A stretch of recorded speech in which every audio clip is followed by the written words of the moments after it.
bienvenue sur la chaîne Carpe Diem. Donc je vais vous faire l'unboxing les cartes du corps. Donc c'est la deuxième édition, donc il y a 49 cartes et un livret. C'est de Nicolas et de Anne-Héna Bernard. Donc votre corps, un chaudron alchimique pour votre âme. Illustration de Roselyne Doreille, préface Christian Flech. C'est aux éditions Souffle d'Or. Il est au prix de 35 €, donc c'est vrai qu'il est un petit peu cher. Mais bon, ça reste quand même raisonnable. Alors, les cartes du corps. Le premier jeu pour écouter la sagesse de notre corps et lui permettre de nous guider. Ces 49 cartes éclairent les immenses ressources d'énergie, de force et de compréhension disponibles en nous. Il nous donne aussi une lecture symbolique précise de toutes les zones de notre corps. Le livre offre une compréhension détaillée des mécanismes d'alchimie à l'œuvre dans le corps et des tirages très ciblés en fonction des problématiques que l'on souhaite éclairer. C'est un appui solide pour identifier nos ressources, nos fonctionnements limitants, le sens de nos symptômes, les soutiens nécessaires dont nous avons besoin et même les actions que nous pouvons poser. Il propose des pistes concrètes et pratiques. Il célèbre l'être humain dans toutes ses dimensions et son lien vital aux forces de la nature. Nous pensons que notre capacité à créer un avenir qui ait du sens pour notre humanité dépend de notre capacité à nous réancrer dans l'intelligence de la nature présente dans son corps. Les utilisateurs en parlent. Cet outil de reliance à soi-même et à l'univers est une pertinence saisissante. Si on ne sait pas comment entendre les messages du corps, les cartes du corps sont un vrai cadeau. Et c'est le premier jeu qui m'éclaire de façon aussi structurée et précise sur mes fonctionnements. Donc voilà. Donc c'est une grande boîte. Hein. Regardez par rapport... déjà celle-ci elle est assez grande aussi. C'est des dragons protecteurs. Mais vous voyez la différence. Donc toujours avec mon petit ciseau qui est à côté de moi.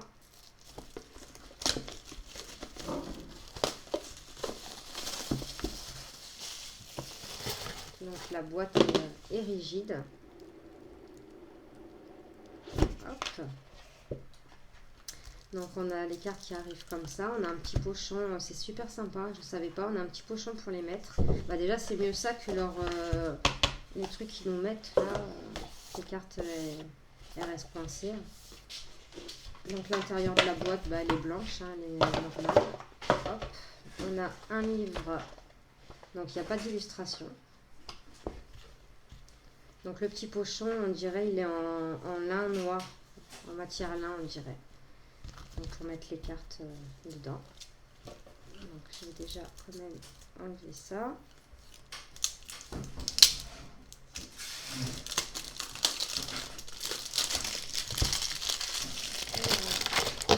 On va regarder un petit peu le livre. Donc en fait la première édition c'était en 2017 et là donc de cette année 2022. Hop. Donc dans le sommaire on a des remerciements, une préface, une introduction, les principes à l'origine du jeu, l'utilisation du jeu, donc là on vous parle le corps au cœur de l'homme, la chimie, l'anéagramme et les trois mondes, un peu de théorie sur le symbolisme, l'utilisation du jeu, donc l'esprit des cartes du corps, la place du corps dans ce jeu, comment trouver des informations sur une zone de son corps, deux différents types de cartes et les repères visuels sur les cartes. Après les différents tirages, donc on a le hasard et la synchronicité, une façon particulière de tirer les cartes, comment choisir un tirage, de la lumière sur mes ressources, tirage universel et le voyage alchimique des 9 souffles. Donc là on a la descriptif détaillée des cartes. Donc il y a 49 cartes, donc la première, l'ermite, l'ancien, le mage, le concepteur, enfin ainsi de suite. On a des remerciements, donc c'est écrit en petit par contre. On a une préface. On a une petite introduction, donc je vais vous lire au moins pourquoi ce jeu, pourquoi un jeu de cartes. On dit que le tarot de Marseille, alors je vais abaisser un petit peu plus, comme ça vous voyez, si je mets comme ça. On dit que le tarot de Marseille a été créé pour les anciens comme un moyen vivant de consigner la connaissance dans une période où elle risquait de s'éteindre. Le jeu de cartes comme le tarot ou l'oracle, plus d'un divertissement et la mise en action vivante utile d'une sagesse disponible à tous. De la même façon, nous avons eu cette vision, celle du corps comme espace sacré, mémoire et acteur de la sagesse qui est en nous. Une vision précise qui attribue une fonction précise à chaque zone du corps, que nous appelons symbolisme des 9 souffles que nous avons trouvé utile et ludique de vous transmettre sous la forme de cet oracle du corps. Donc là, on vous dit un corps pour évoluer. Donc, je vais remonter la caméra, sinon je ne peux pas tourner la page. Dialoguer avec l'alchimie du corps, s'émerveiller du corps. Donc là, ce jeu se base sur 40 forces archétypes correspondant à 40 zones du corps réparties dans 9 zones principales. Elles sont en lien avec 9 forces fondamentales de l'univers qui portent des qualités dont nous avons besoin autant que d'eau et d'air pour vivre. Lorsque l'on utilise ce jeu, on entre en lien avec des personnages aussi palpables que le sont les jambes, le bras ou le cœur. Donc, c'est à notre connaissance le premier oracle du corps. Ses niveaux d'utilisation sont très nombreux. Donc, il peut aussi bien être utilisé comme un dictionnaire symbolique du sens des symptômes, un révélateur de nos fonctionnements psychiques, un éclairage pertinent sur une étape de notre vie, un guide pour agir et déployer une qualité en nous, et encore bien d'autres possibilités. Donc là, on a les principes de l'origine de ce jeu. Donc, je ne vais pas vous le lire parce que ça va être très très long. On a l'alchimie, l'anéagramme et les trois mondes. Donc le modèle d'alchimie qui nous a le plus inspiré est celui qui a été exposé par J.I. Gurdjieff, je ne sais pas si je le dis bien, et ses élèves au début du XXe siècle, appelé anéagramme des processus, qui synthétise selon lui l'ensemble des lois de l'évolution. On a la Trinité et l'humain, un peu de théorie sur ce symbolisme. Donc là, le modèle que nous proposons est ce qu'on appelle en mathématiques un système fractal. Le modèle trinitaire permet de définir 3 étages pour le corps, va se répéter plusieurs fois comme des poupées russes pour aboutir à tous les archétypes qui nous représentent dans ce jeu. Chaque étage va être constitué de 3 zones, qu'elles sont elles-mêmes constituées de 3 sous-zones. Donc les 3 zones retrouvées dans les 3 étapes du corps sont définies par leur lien avec les 3 plans du cosmos et les principes qui leur sont associés. Donc on a la zone nerveuse en lien avec le Père, l'univers, la zone qui nous nourrit en lien avec le Fils et la Terre, et la zone mobile en lien avec la mer et l'atmosphère. Ce qui donne les 9 zones principales qui sont les bases symbolismes des 9 souffles. Chacune renvoie à une famille d'archétypes. Pour l'étage du bas, le centre instinctif. Zone nerveuse, l'arrière du bassin, la zone du sacrum et famille du sage. Zone nutritionnelle, le ventre qui digère les aliments, famille de l'enfant. La zone mobile, les jambes, famille du chevalier. Pour l'étage du milieu, le centre émotionnel, donc la zone nerveuse, le dos, famille de la souveraine. Zone nutritionnelle, les poumons qui prennent l'air, famille de la nourrice. Et zone mobile, les bras, famille de la sensuelle. Et pour l'étage du haut, le centre mental, on a la zone nerveuse, le crâne avec le cerveau, famille du savant. Zone nutritionnelle, la phase qui intègre les 5 sens, famille de l'instructeur. Et la zone mobile, la mâchoire, famille du poète. Donc voilà. On a les 9 familles d'archétypes. Donc c'est ce qu'on a repris ici. Après utilisation du jeu. Alors attends, il y a un petit cadran là, je ne sais pas. Alors les 40 archétypes et le processus universel de l'anéagramme. Tous les archétypes trouvent leur place dans le cycle de l'évolution de l'anéagramme. Le schéma, les 40 archétypes du corps et l'énéagramme dans le livret central scintillent la place et les interactions dans tous les archétypes entre eux. Attention, la tendance lorsque l'on tire une carte est de tout lire dans le livre. Dans ce cas, l'information risque plus de tuer l'information qu'autre chose. Donc, ne prenez pas les interprétations du livre au pied de la lettre, ce ne sont que des directions. Ressentez le plus possible ce qui résonne en vous. Les mots sont là pour ouvrir les portes, non pour dire la vérité. Celle-ci en vous, dans votre corps, dans vos ressentis, dans vos intuitions. Sentez-vous libre de jouer avec ce jeu à votre façon, pour ce qu'il est au départ un moyen de retrouver un contact vivant à une réalité bien présente et sous-exploitée de notre corps. Donc l'utilisation de jeu, donc elle vous dit il n'y a pas de bonne ou de mauvaise situation. Posez des questions claires, interprétez avec délicatesse et sensibilité. Focus sur le tirage, le voyage alchimique des 9 souffles. Donc ce tirage est la base de la construction de ce jeu. Il suit les étapes alchimiques issues de l'anéagramme des processus. Nous vous recommandons de le faire au moins une fois. C'est le plus apte à vous faire comprendre l'architecture du jeu et la manière de l'utiliser. C'est aussi le plus approprié pour prendre conscience de la dynamique évolutive qui vous habite. Elle dure environ une demi-heure. Donc on a les enseignements du corps, apprendre à ressentir, donner du sens aux symptômes et aux douleurs, comment trouver des informations sur une zone de votre corps. Donc là, si vous hésitez par exemple lorsque vous êtes à la limite de 2 zones du corps, vous pouvez tirer les 2 ou 3 cartes correspondant. Soit vous fiez à votre intuition pour faire un choix. Pour la zone du cœur, donc deux différents types de cartes. À quel moment utiliser les cartes archétypes ou les cartes énergie du monde? Donc lorsque vous interrogez sur un état interne ou bien sur les ressources à l'intérieur de vous, consultez les cartes archétypes. Lorsque vous voulez éclairer l'état d'une situation extérieure et des ressources externes, consultez les cartes énergie du monde. Par exemple, si je veux savoir ce qui est tendu en moi ou ce qui est fort ou encore de quoi j'ai besoin, je choisis les cartes archétypes. Si je me demande d'autre part ce que je n'arrive pas à supporter d'une personne ou d'une situation extérieure à moi ou de quel soutien extérieur j'ai besoin ou encore par quoi je me sens agressée, je choisis les cartes énergie du monde. Donc les repères visuels sur les cartes, le verso des cartes. Donc elle dit toutes les cartes portent. Donc là vous allez voir, là je vous montre vite fait. Donc elle dit toutes les cartes portent au verso un symbole. Il s'agit du mandala des 9 souffles qui porte l'énergie du corps reliée à la terre et au cosmos. Voici la rubrique principe à l'origine du jeu. Le verso des cartes archétypes de couleur rouge. Donc qui sont ceux-là, avec comme elle vous explique les mandalas. Et ça ce sont les cartes énergie du monde. Donc le code couleur par famille, donc là on a des codes couleurs aussi. À quoi sert le dégradé de couleur, à quoi sert le curseur. Donc ça c'est vraiment un jeu, avant d'utiliser, il faut vraiment lire toute l'introduction du livre. Donc on vous explique le curseur. Alors attendez, on va prendre juste une carte. Ah voilà, donc le curseur ça doit être ça. Vous pouvez voir sur le bord de toutes les cartes un curseur triangle placé à gauche de la carte ou à droite et parfois en bas ou en haut. Il a pour fonction de rendre visible si cet archétype dans sa famille est plus sous l'influence de l'aspect spontané de la Terre en bas, enveloppant l'atmosphère au milieu, éclairer des étoiles en haut, ou s'il est rempli l'aspect dedans, le curseur est à droite. Donc vous voyez, il faut vraiment lire le jeu, faut vraiment lire tout pour comprendre. Par exemple, pour la famille de la sensuelle, les bras, l'épaule représente l'aspect spontané de la terre, curseur en bas. Le coude et l'avant-bras représentent l'aspect enveloppant de l'atmosphère, curseur au milieu. Et le poignet et la main représentent l'aspect éclairé des étoiles, curseur en haut. La paume de la main est l'aspect, le don de la sensuelle. Le curseur est donc à droite de la carte. Voilà.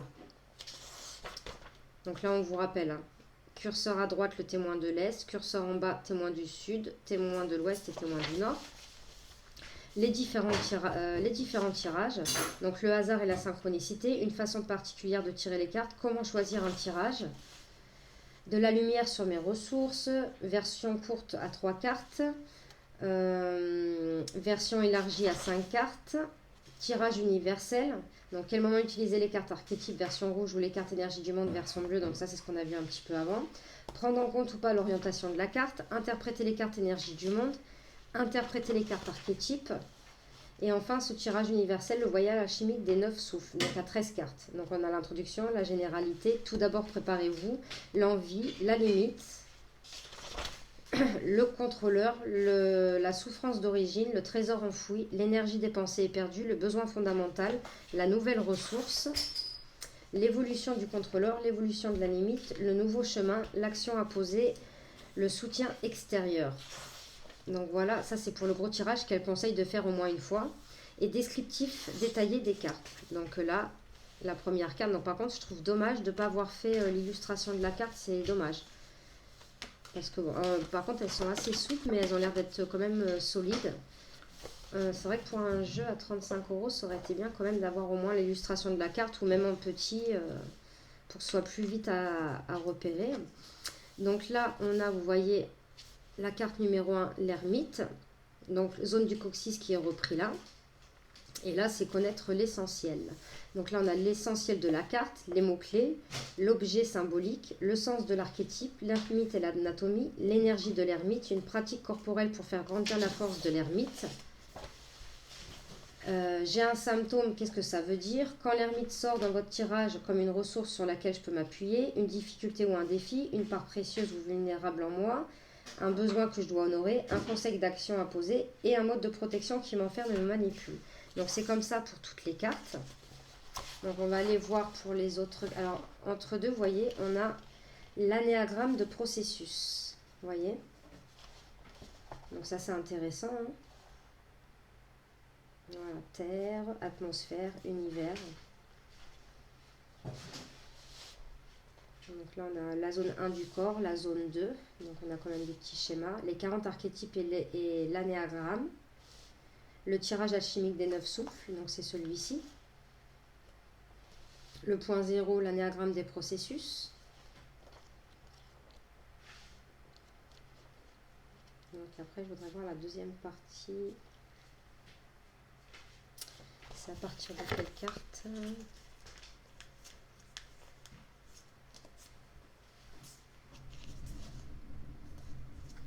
À partir de la 41.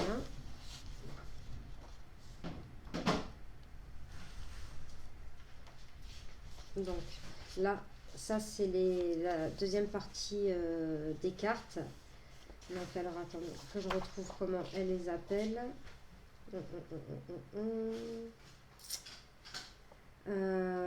Les cartes énergie du monde.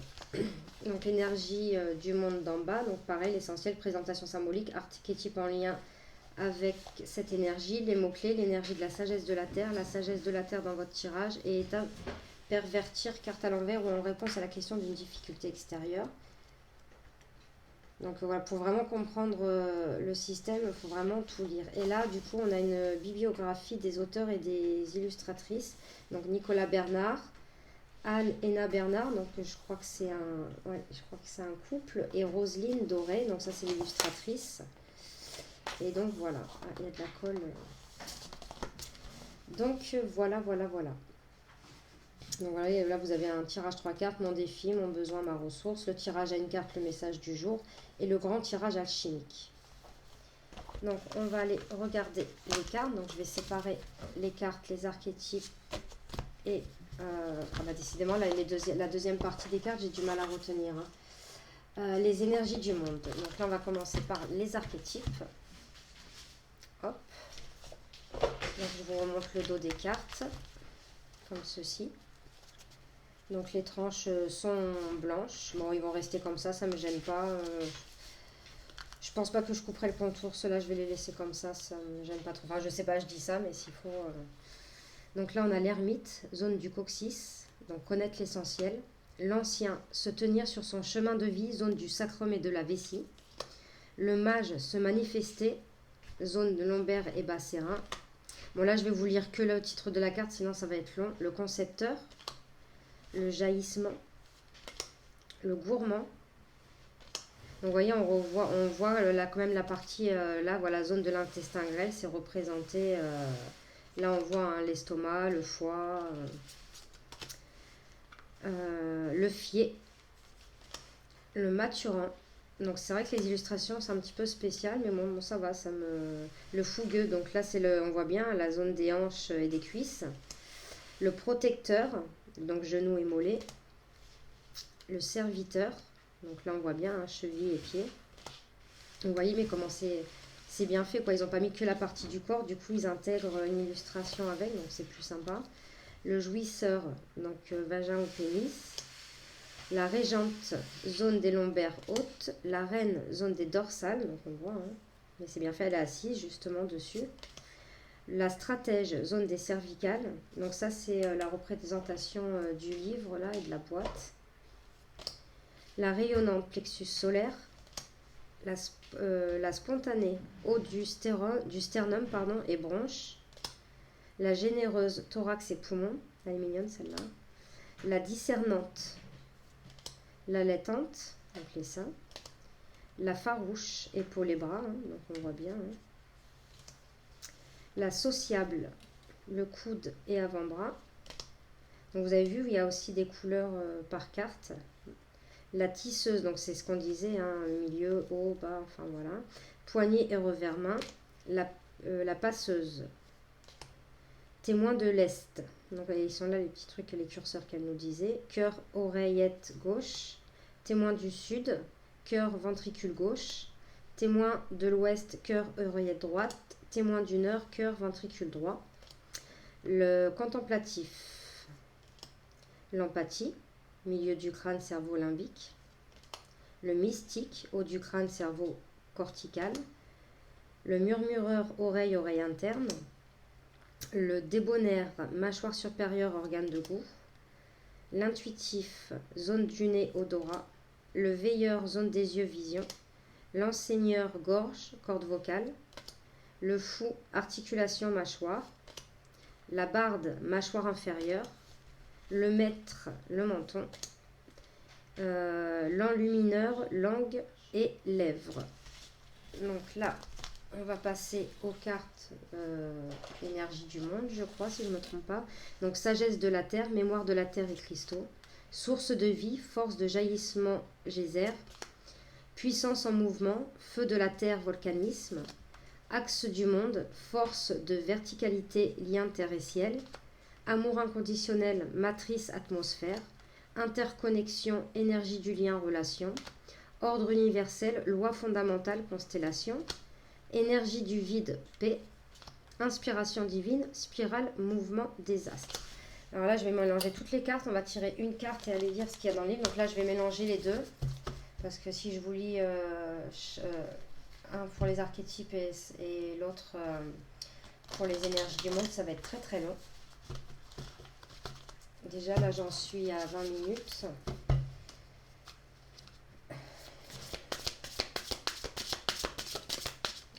Donc c'est une carte archétype qui est sortie. Donc la farouche, la sensualité insoumise, épaules et bras. Donc c'est la carte numéro 21. Donc on va aller chercher la carte 21. Donc vous retrouvez avec le numéro. Donc voilà. Alors, zone des épaules et des bras jusqu'au coude non inclus. Hop. Donc l'essentiel de la carte, la farouche est la gardienne de la liberté dans le plaisir. Elle fait partie de la famille de la sensuelle liée à l'énergie du monde, interconnexion, la carte numéro 46. Les mots-clés liberté, plaisir, envol, indépendance dans le lien. L'objet symbolique, le voile est dans la danse le prolongement de nos bras comme pourrait l'être des ailes. Le voile symbolise fluidité, plaisir et liberté dans le lien. Le sens de l'archétype, la farouche de l'anatomie.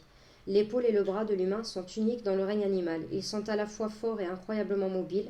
L'omoplate, la clavicule et l'humérus prennent appui sur la poitrine sans y être vraiment articulés. Ça glisse, symbole de la force et de la liberté. Seule la clavicule, telle une clé, est légèrement reliée au sternum, point de contact délicat pour prendre notre envol. Donc ce qui est bien, c'est qu'en plus on apprend des choses aussi.